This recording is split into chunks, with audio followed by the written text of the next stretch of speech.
So we had an incredible conversation, in-depth conversation with George, and we just wanted to show you part 2. That's right. So here it is now. Click and Tell part 2 with Strombo. Going through all those photos and all these videos, and speaking specifically about having these people at your house, the crowds of people that you had at your house, I was reflecting on the idea now. I just saw a TikTok the other day where someone was talking about artists complaining in concert that people aren't participating. And their theory was that, well, the people that would participate can't afford to come to your show. It's the people that are rich enough to afford the ticket that are coming to your show. Depends on the show, but yeah. I think it depends on the show.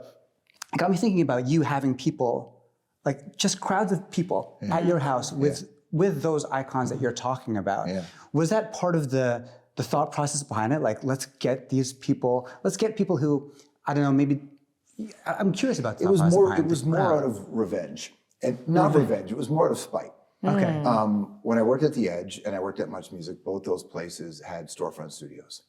And because I approached this philosophically, I think the media belongs to the public, even though a handful of people make a bunch of the money. I think it belongs to the public.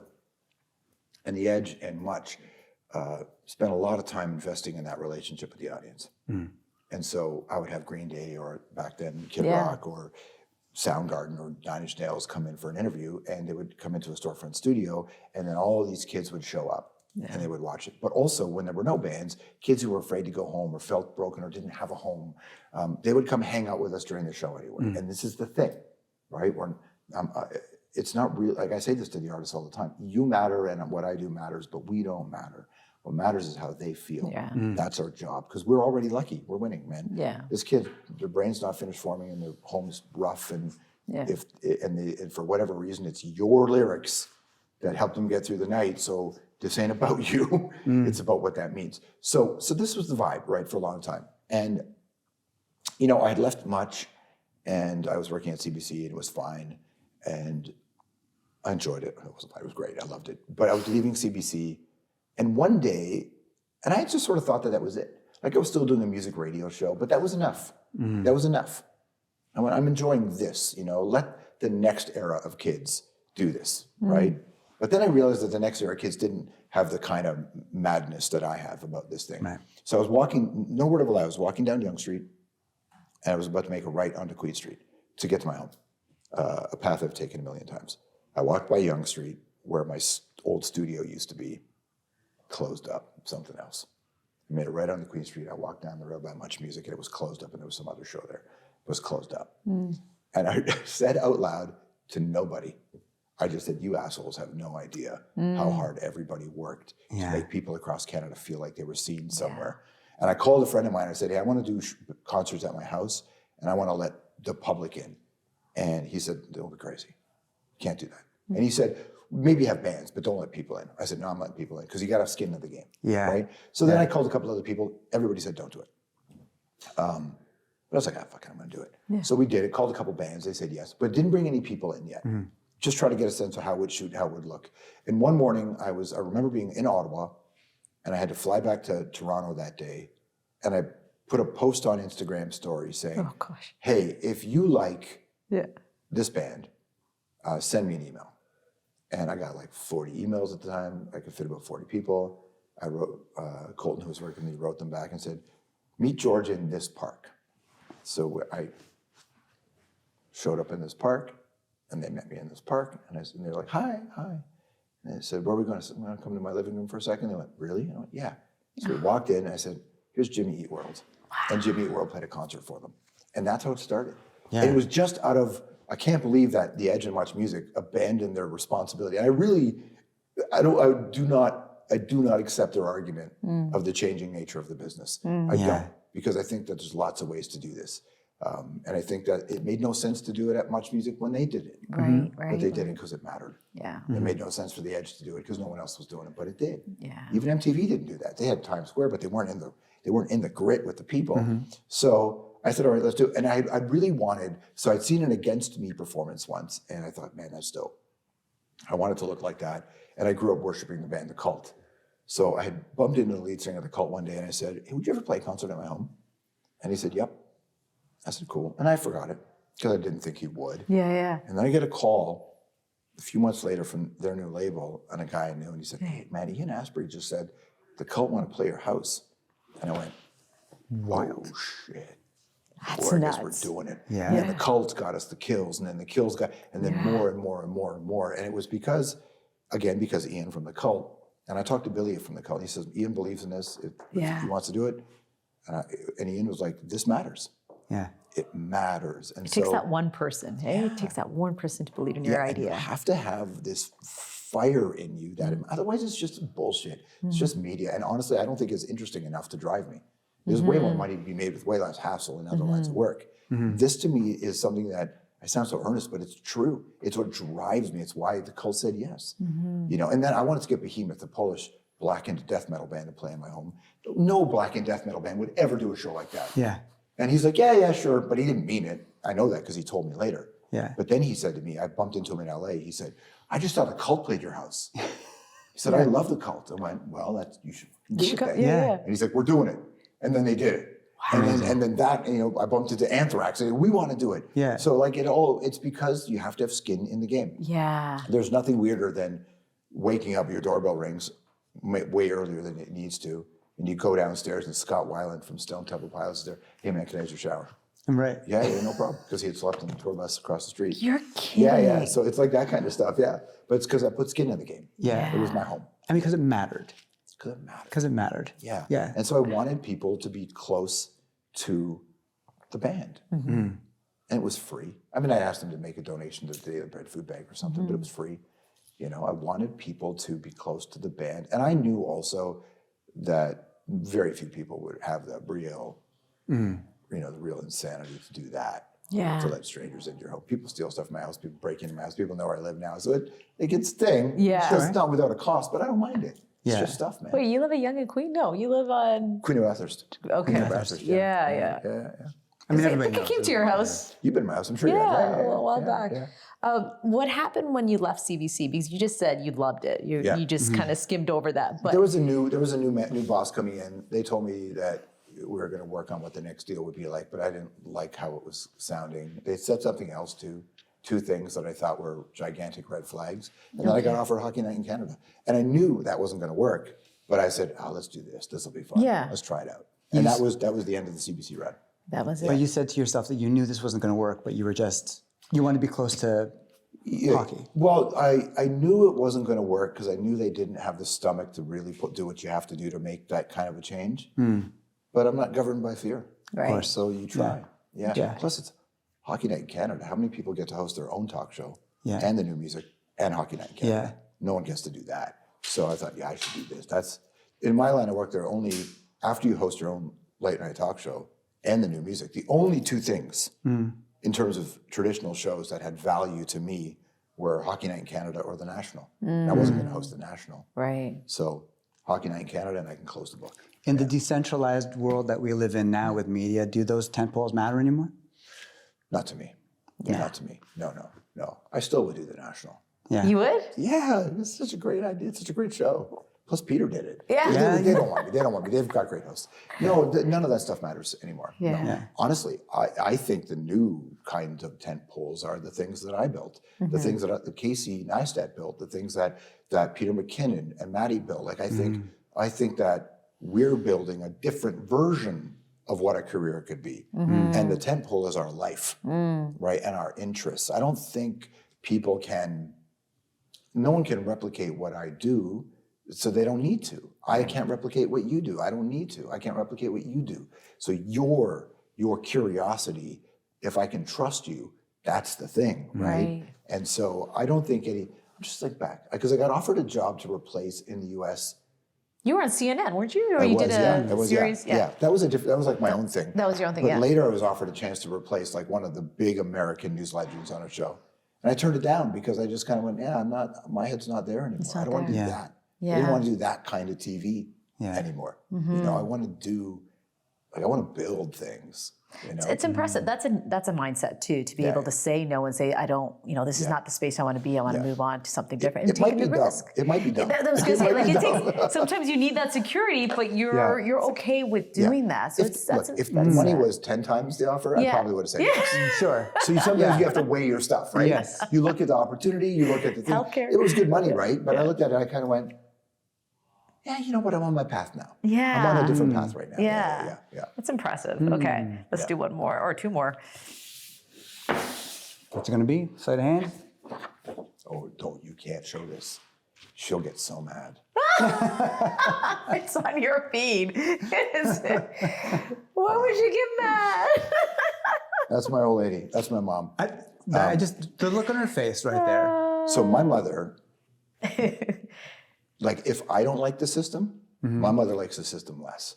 So being photographed, being on social media, my mother does not have internet connection, doesn't have any, does not have cell phone, does not have cable. Yeah. My mother is not on the grid. She has a home line, that's it. And she is defiant about it. She gets so mad at me because people who follow me online are narcs or snitches. They go to my mom and say, oh, I saw you on Georgie's feed. You're not supposed to do that. And if you do that, because she called me the other day going, hey, how did somebody eavesdrop on our conversation? I went eavesdrop on our conversation. We filmed that. But she doesn't know because I'll hide the camera somewhere or she'll fight me on it. Oh, So, George. You're such a sneak, man. Yeah. of course, because How dare you? Because I think there's a sweetness between the two of us that I think people should see. Yeah. And also, I think a big part of this, and I didn't realize that the impact the relationship my mother and I had in the social media context until a whole bunch of single moms with sons reached out to me to talk about what this means to them. Right. So the deal, now this is a misfit sticker, as you know, that I had, she did not, she's really mad about this photo. So the deal I have to cut with her now Carlos is, picked that one. I picked the other one. is for her to even allow a photograph sometimes, I have to agree, I have to trade. Yep. I have to go to church Oh, okay. or watch something religious. So that's why there aren't that many. Because I cannot make that deal too often. Right. I have to pay my kids for posting their Do you photos. really? So I get that's it. funny. There's all these deals. It's a deal. So that's my mom. I think this was outside of a church one day, actually. I can't remember. But Oh, that's so funny. That's outside of a church. And she's really mad because she's pretty Christian, like I said. Yeah. So even holding a skull, she's not like this. Yeah. I put this sticker on my truck. She ripped it off. When she borrowed my truck, I came back and she had ripped off my stickers and taped over them. Right. Because she couldn't be seen driving them. My mom is not messing around with And her that's faith. the photo. I love it. And that's a funny photo. She's pretty gangster though. She is pretty. yeah. She looks like it. Well, my mom's a thug for sure. She doesn't take anything. Yeah, my She's mom, just, my mom can get through borders and has. Yeah. Like Yeah. my mom is a thug. You can't really mess with my mom. People don't say no to my mom. I love that. I love that dynamic of like, listen, some people disagree with their folks or disagree with their kids, and that's it. I can't talk to you anymore. Yeah, it's hard. Because you believe this and I believe this, and that's it. But your bond, the way you're able to, and she can stay clear to you, like you said in the very beginning here. Yeah. This is off limits today. Yeah. Okay. Yeah. We We'll never, spend by the the way, time. we never observe those rules. Oh, Yeah. okay. She says it's off limits and then she brings it up. And then here we go. yeah. I think that at the end of the day, everybody is a human being, including the people who raised you. Yeah. And my mother always acted out of love towards me. So whether or not we agreed or disagreed, she'd either be driven by fear or love or anything like that. And so how am I going to be mad at somebody who just tried? Yeah. This is the thing I respect the most in life, is just try. Yeah. Try. Yeah. Try something different. There is no scenario where this should have happened, the two of us, like our lives the way they turned out. But meaning like Why would you say that? No, what I mean is like my career, this is not supposed to be my path. Why? Why would you say? You worked your ass off to be where you were. But lots of people work hard, right? Lots of people work so hard. The fact that it turned, if you would have told my mother, she did say this to me. She's like, I'm watching you ride your tricycle one day and then the next day you're in the king's house or you're riding a motorcycle across the world. She goes, this is not, like, we had no money. We were below the poverty line. We had no money, no education. We both went to Humber. I was in high school when my mother finally went to Humber College. Like, she graduated from Humber College with a nurse's assistant certificate. I went to Humber College to get a radio diploma. Like, it's not real education what I got, right? It didn't even apply to any other school or, it's not our thing. So the fact that we have this kind of funny thing and people react to it, it makes me laugh. And I have people who will stop me in different places around the world saying, your mother's the best. Yeah. Because we have a really kooky relationship. What's that one thing she's instilled in you? Like that one thing you always keep near and dear, that advice she's given you? That it doesn't matter what I do for a living. It never did. Doesn't care. She doesn't care. She called me 4 days ago and told me to quit my job. 4 days ago. She said, you work way too hard. You travel way too much. You have built a living. You don't have a life. She said, it's not worth it. It's too stressful. Don't. Like my mother, and that's a call she's made regularly. My family places no value on my career. I place no value on my career. In terms of it's not a statement of who I am. Right, it doesn't define you. It doesn't define me at all. Yeah. I mean, it does obviously in some way, and I wish it didn't. It comes to define you when you do a thing so repetitively, but it doesn't define the value in me, right? Who I am. So my mother has always told me it does not matter what you do. The only thing that matters is how you treat people, and that you go to heaven, which I'm not going to do. So I'm only going to give her 50% of it, which is my high school grades. Right? She thinks you're going to go to heaven. No, she does not. No, she calls me. She calls me. She's like, she's praying every day in church just to make sure you go to heaven. I have strangers walk up to me saying, "We're praying for you. Your mother put your name in a prayer group." So my family is very Catholic too, right? We would go visit my grandmother in Vancouver, and they went to the same church from the moment they basically landed in Canada. Yeah. And I was there once with my family, my dad. We were walking up to the church, and he stopped me before we stepped in the doors, and he goes, "Be careful, I just want to make sure you don't burst into flames." That's funny. When you get You? Me. Come on. And the whole time You're they're doing standing, kneeling, sitting, and he keeps looking over at me just to be like, "You don't know what this is." That's funny. Like, you don't know what this is. Oh my God. Yeah. Well, so my mom craves, like I said, anonymity. When I was doing the talk show and I would say things about the church on TV, she goes to lots of different churches. Yeah. She would be in the back pew and have to slink down because the preacher talked about something that I said on TV the night before. Responding to something responding you to something said. I said. I hold any religious organization very high standard. Yeah. I think they get away with enough. And so my mother would have to slink down in the back pew. And she's like, please, I hope nobody knows that that's my son. No. Is there something you do believe in, though? Is there a higher spirit? Is there anything that you think nothing? No. Well,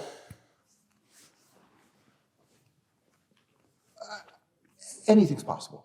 Yeah, I mean, you've gone through so much in your life and so many different periods in your life. There must have been something that kind of... I interviewed somebody the other day, we're about to post it, who said there's not enough evidence to prove or disprove anything. Right, yeah. Right?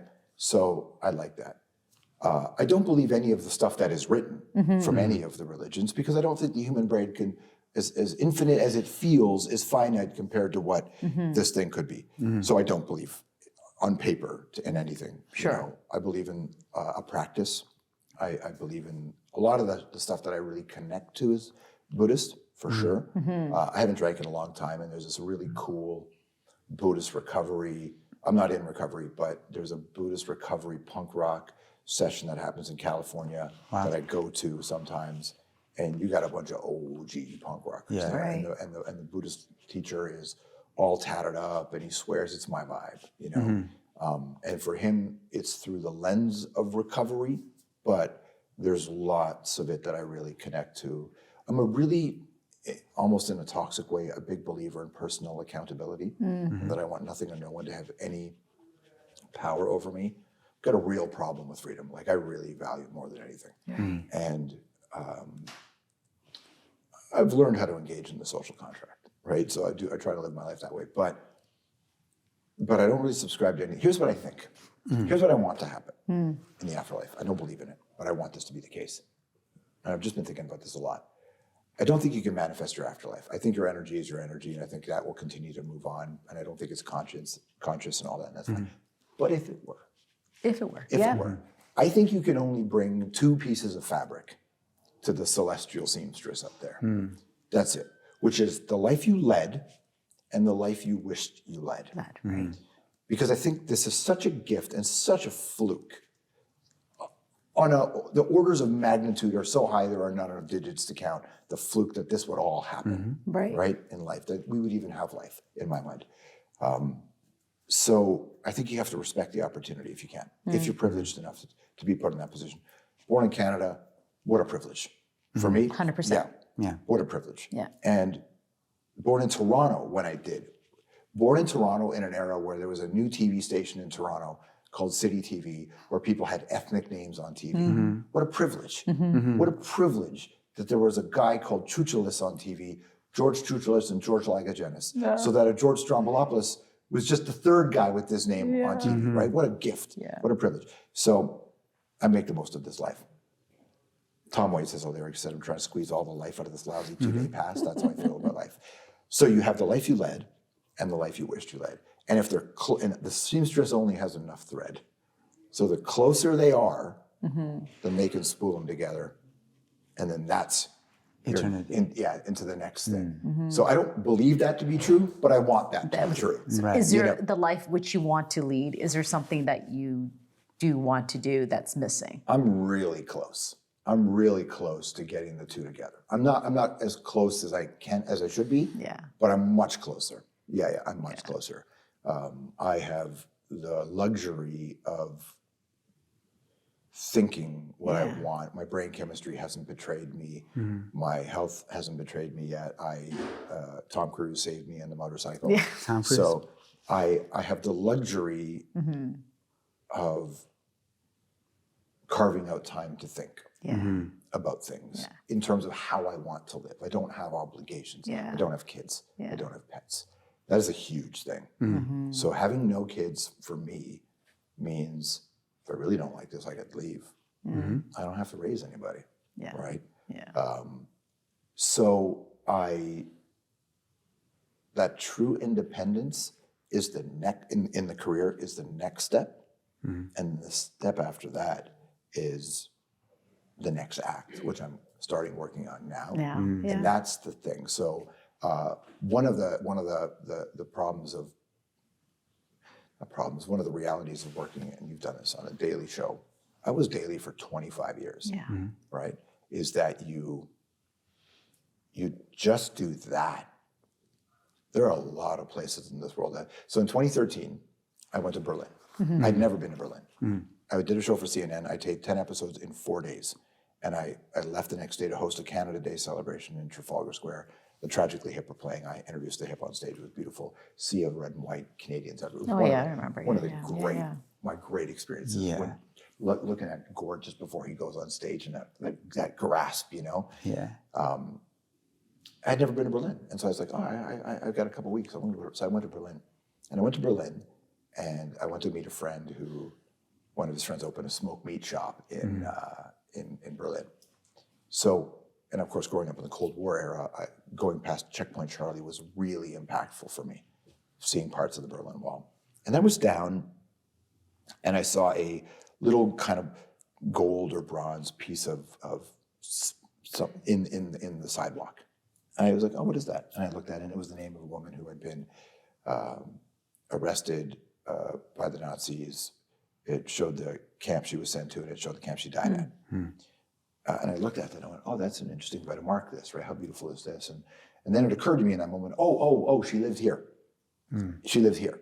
And then I looked up and suddenly it was like my eyes were cleared and I saw all these little markers in the ground. Yeah. It was the first time I'd seen that. And I said to myself, I'm 40 years old. How is it I've never seen this before? And so I thought, I need to go and do things differently. I need to go to places. Tanya and I were working in Denmark and Greenland, my colleague, and we had a plan to go somewhere else, and then things changed. Let's just go to Egypt. We flew to Egypt. We were booking an Airbnbs, a couple places at the airport. There's places I have to see, places I want to go. Yeah. So that's the kind of thing that I'm missing in my life. I work in 3 cities mostly, and so I'm always in the air. Right. But I really want to see the rest of the world. You want to see the world. Now I feel like we're only really directing one movie, which is the one that's going to flash before our eyes before we die. So what scenes are in it? Right. So I want less of the shit I don't want. I want more of the shit I do want. Yeah. You know? And if the last thing that this consciousness ever sees is all these dope experiences and these dope people that I met and all the kindness and the love. You know, there's that line, John Prine's last record was called The Tree of Forgiveness. Imagine seeing that flash before your eyes, the Tree of Forgiveness. Like that's the life I want, you Yeah. know. You know, it's pretty like I live a pretty edgy life, but I want a really peaceful end. Peaceful. Yeah, that's I agree. here's a I peaceful agree. end. You know. So when I got sick too, that's when I'm not religious either, but that's when I learned about hope, It's which really was powerful. It's very powerful. It's really powerful. Yeah. It's crazy Yeah. powerful, isn't it? It's interesting when it comes into your life as well. So it's It's kind yeah. of if it's sometimes it's the only thing. Mm-hmm. Yeah. Oh God, it's horrible. It's horrible how weird this life is, isn't it? I know. It's good though. Yeah. It's beautiful. short. It's so short. It's so short. I was 20 years old yesterday, man. That's what we're saying. That's how we feel, and it's like Yeah, I my was niece 20 and I years old agree. yesterday, man. Yeah. It's There crazy. are days where it fluctuates for me, where I feel like I was 20 years old yesterday, and then I feel like this day is 5 years long. Yeah. Right. Yeah.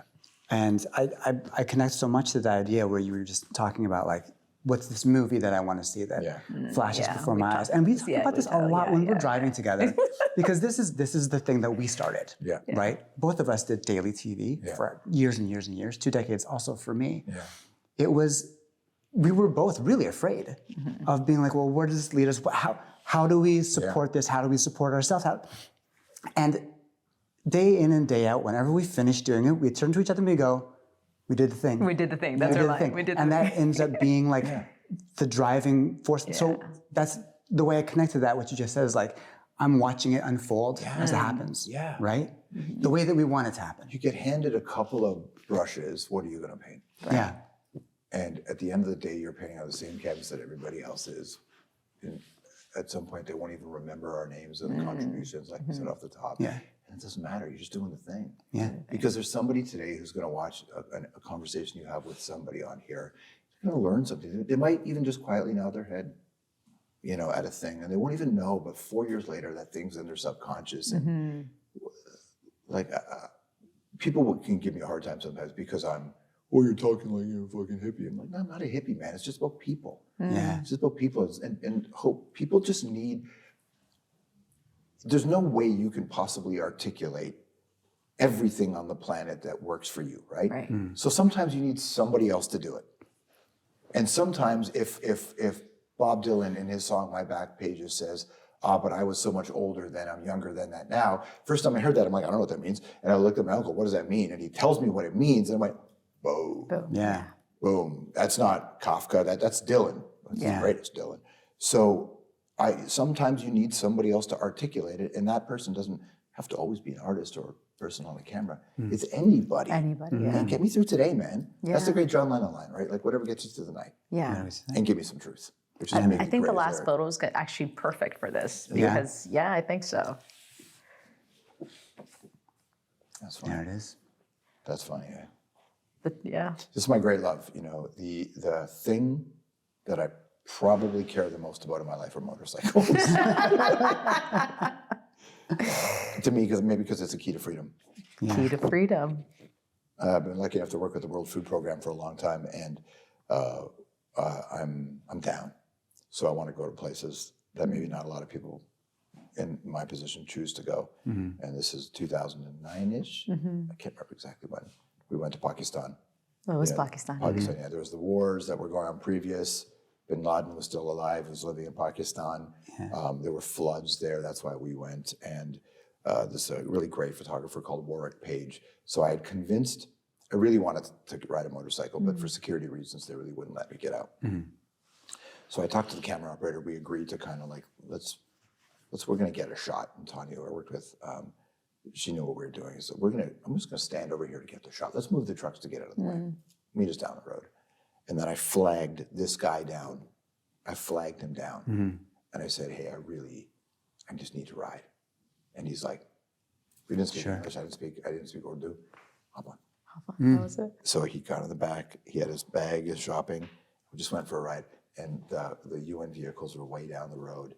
And Warwick Page, the photographer, was looking through his lens. And he saw, he's like, who's that white guy on it? And he snapped this photo.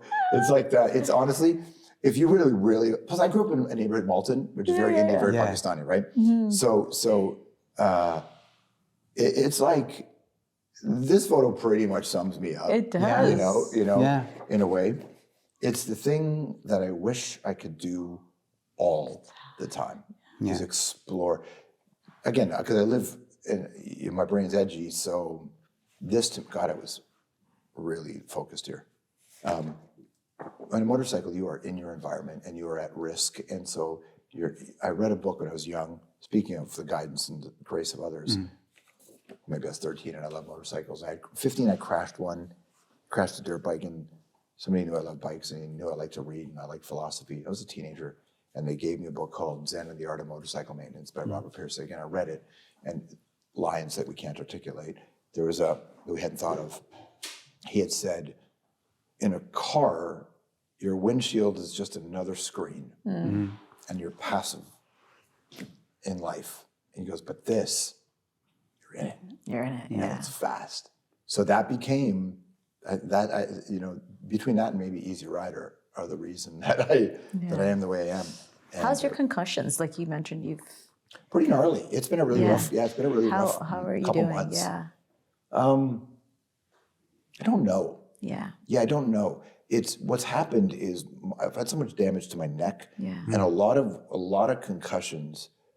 A lot of it's blood flow, right? So my neck, or at least that's what I was told. So my neck's pretty jammed up, and so I have these moments where there's like a sharp pain, everything freezes, you get dizzy, your legs don't work, and then you wait, and you're like, what's going to happen now? So this has been happening. I've had a pretty good run. And I would say in the last 3 months now, it's starting to creep up again. It comes in waves. It comes in waves. You get nauseous, you know, things like that. So it's definitely not fun. Yeah. But I know how to handle them. Okay. Which is I just kind of go, here we go. Could this be the big one? You know, is this the end, or is this like I was walking down the street with my friend Jimmy the other day, and we were going to get a drink at a convenience store. Yeah. You met my friend Jim, I think, Jim Richards. And I was looking at the store, and I was looking across the street at Trinity Bellwoods Park, where I saw a park bench. And in my head, I was doing the calculations of, can I get to that bench? Right. This is like 4 days ago. Yeah. Can I get to that bench Safely. and sit down? Yeah. And I wasn't quite sure. And I hadn't told him. I still haven't told him. But there's a part of me that thought, oh my God, you're going to get photographed. You don't even know this, Jim, but you're about to get photographed cradling me on Queen Street. but I kept it up. I kept it together. It was sort of fun. Yeah. It comes and goes. And goes. I don't do a lot to take care of myself in that respect. So, Why? Yeah. Just too busy. Too busy. I'm going to be your mother now. I was gonna say, After this. hear the voice of your mom in your head, like, hey, Yeah. My mom doesn't even know about this stuff. Yeah. No. But again, I go You need through. to take care of yourself. I know. You really do. I If you know. want to do this. Well, this is why I think the way I work is stupid. It was worth it, right, to get me to here. But Yeah. if I keep working like this for the rest of my Yeah. life, I won't make it. So Yeah. what I really need to do is I need to go to a place for 3 years and just meditate and eat healthy and rebuild my neural pathways and rebuild and fix my neck. That's really it. And my back is thrown out. So, but again, when you see like those old timers at a Veterans Day, Remembrance Day thing, and they got all those all the flags and badges and stuff, pins. Every single shooting pain, every post-concussion syndrome, like my hands barely work, and these hands are still broken. George. So every time I feel that physical kind of, I just think of that old timer standing there when the national anthem's playing, and they got the fucking pins. All those pains are my pins and badges. Yeah. So well earned, and they're all my fault mostly. Yeah. Mostly. fair So enough. yeah, well But we earned. do want you to be in your 70s, being able to reach over your head. I can't even reach my head now. Look at this. Like, this is my right arm, right? This is my left arm. That's all I can do. You know, for me to get it up, I think all of that. Do you need that us takes to a lot. Don't do it. Does it have to be reverse psychology for us Yeah. to make you feel like we're tamping on your freedoms, that you go and actually take I'm gonna check out of this game soon enough anyway. I'm gonna keep doing this for a few more years, and I'm just gonna disappear. Do disappear, And I'm gonna figure out how to fix this. Nice. But I had a really good friend of mine tell me once, Yeah. because I started to meditate, and he actually said to me, "Stop meditating." He said, "You'll lose your edge, and your edge is your strength." He said, "So we want you at the edge of your health. We don't want you to be centered." That's what he laughed at me, and he knows that would work on me. And I was like, "You're totally right." He actually said that to me. And everybody I've said that to said to me, that's terrible advice. But in that time, Yeah. I've been able to pull off so much in my career by living on the edge. I think some people are, some people are born to be this kind of guy. Right. And I was born to be this kind of guy. I'm a frontline guy, and I like being in the front lines. I think it's fun. And so You're a vegan too, right? I'm vegan. Yeah, that was a big change in my life. There you go. Going vegan was a huge. Oh no, vegan. I work out. I don't drink alcohol. I don't do drugs. Like I have. You're good. I quit drinking 30 years ago. Congratulations. And I That's quit awesome. vegan. I went vegan maybe 14, 15 years ago. Wow. I go most days. I'll reset a few times a year, but I mostly fast, intermittent fast, 22 to 24 hours a day. 5 days a week. I go 70 hours without eating. So I definitely do stuff that's good for me. Yeah. I think it's always extreme. That is extreme. Like, what are you doing? Yeah. But fasting, I don't know the benefits of it. And Instagram, everybody has an opinion. And I don't give a shit about any of it. What I know is that when I don't eat for long stretches of time, my energy is through the roof. And I already have a lot to begin with. And my clarity is through the roof. And I like to eat, so I don't want to be 200 pounds more. I got to reduce, So fasting has been a humongous. 36 hours I've done once, and you're right. There is this. Apparently with women, you shouldn't go is. as long as men. Apparently there's something hormonal with women. That's what I read. Yeah. I've done it twice actually, and it makes I can't do it again. I don't food too much, but I have, and you're right. There is something that happens to your body, and this level of energy comes to you. Totally. Yeah, 72 hours is my max. That's too much. That's my max. Yeah. I felt a bit wonky, but 40 hours easy now. Yeah. Yeah. Easy. Really? Oh yeah. It's, and I'm a pretty simple man in that respect. Like I grew up around ethnic, so I want to eat rice and chickpeas. I want to eat. I can eat the same meals every day. I'm not a foodie. I just can eat, tonight I'm going to get Ethiopian chickpeas and beans and lentils. I'm a pretty simple guy in that respect. And so I get what I need to get. I'm grateful for it. That's it. That's it, yeah. So that's control, man. But in Toronto, my favorite restaurant is in Toronto called Golden Turtle. So I eat there as often as I can.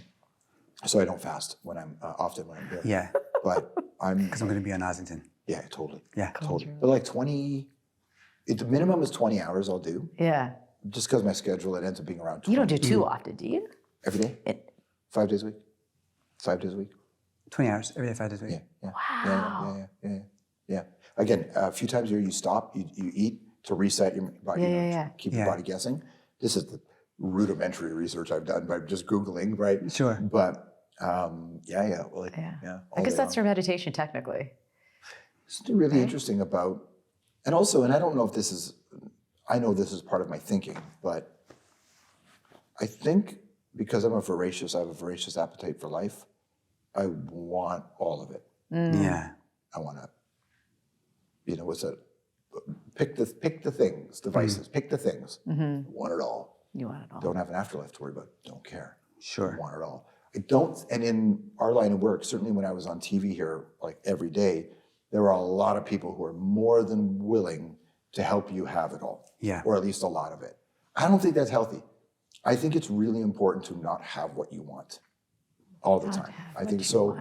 So I could eat whatever I want, whenever I want. I can pay for a restaurant bill. I don't think I think it's nice to kind of reduce your access to things and come to appreciate it. I think about dinner all day long. Yeah.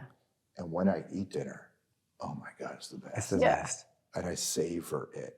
But if I'm eating great food all day long, it's just another thing to do. Yeah. And so I really want to get the most of, and again, like my brain is wired for spectacle and event. So I want everything to be really impactful. It's special. Yeah. So if I'm not eating throughout the day, when I sit down and have dinner, oh my God, that first piece of kimchi to break the fast and then whatever I'm doing, that's the greatest, man. Yeah. And my favorite thing is I'll cook dinner, I'll put my feet up on the coffee table, I'll watch some old lady detective show on BritBox.